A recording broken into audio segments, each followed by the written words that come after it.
And we begin here at 4:30 with a look at one group's unexpected role in the fatal bus crash last week in Pembroke. Journey's End Refugee Services provided a crucial service that allowed crash victims and first responders to communicate.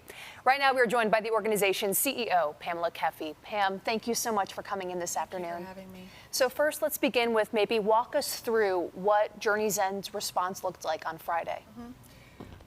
Initially, we were reached out to by the local hospitals. We've been doing interpreting services in the area for many years, and we often provide interpreters to emergency rooms or surgical units, various healthcare organizations. So it was natural that they would reach out to us. And we did our best to provide interpreters for a variety of different locations, from ECMC and Kaleida locations. But then we quickly got in touch with the Red Cross and learned about their response center that they were setting up. And we worked to provide interpreters actually initially around the clock because nobody really knew what to expect. And they wanted to make sure that there was coverage for everybody as they were being discharged from the hospital into the Red Cross program. How crucial were those interpretation services? Because from what we understand from state police, very few, if anyone, on the bus spoke English and spoke it fluently. There were a variety of different language needs. There were definitely some people on the bus who did speak English, but there were many people who did not, and so we needed to focus on Cantonese and Mandarin. We were asked to provide Hindi interpreters, but we found we needed Tamil also. So we had to reach out to the community for additional support. We don't have that many people on our roster to cover around the clock for the weekend. So we reached out to the Chinese American community, and they came through for us in incredible ways.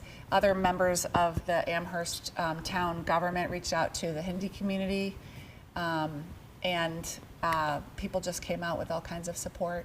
So it wasn't just language that I think was offered that day, it was also community connections and cultural support that people needed. It's all about that collaboration, right? Absolutely. Pam, if you can, for anyone who may be unfamiliar with Journey's End, you offer a number of resources. Run through a little bit of your mission and the resources you provide. Our mission essentially is to support the immigrant and refugee communities here in Western New York. We are really well known for our refugee resettlement program over the years, but this year that's been put on pause because of federal changes.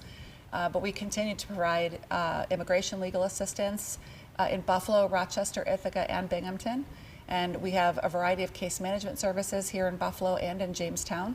We help people find jobs. We do youth mentoring and academic tutoring in the Buffalo Public Schools.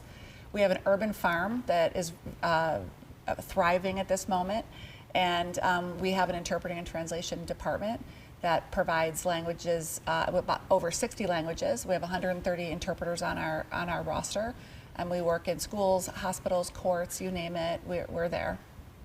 On the 90 crash, take us inside sort of that scenario. Once the interpreters are contacted, and you had mentioned about there are numerous languages that you needed to have on site there. Once they were able to get on site, what was happening then to try to communicate with the victims? So I just want to be clear that we were not at the crash site or the accident site. We were actually at the Amherst Senior Center. And then we moved with the response center when it moved over to a local hotel. And so we were waiting for people to be discharged from the hospital. And they were brought over to the Amherst Senior Center by other community volunteer groups, where they met with Red Cross volunteers and learned about what resources would be available to them. So our interpreters sat at the table with the volunteers and with the individuals. There were also times where I noticed our volunteers, our interpreters, or I'll say language facilitators, because many of them had never been trained as interpreters, but they were beautifully, bilingual. I saw them reaching out and asking if people needed any help, and they were starting to identify some other needs that people had. And as community supporters, they started to help, just provide some kind of guidance around what resources might be available. And then they acted as a liaison back to the Red Cross about what people needed. Wow. Well, certainly such an important resource, not just, for this one incident, but really as a whole for our community. So thank you, Pam, for, what your organization is doing, and thank you for joining us. Thank you for having this conversation with us. Of course, thank you. Thank you, Pam.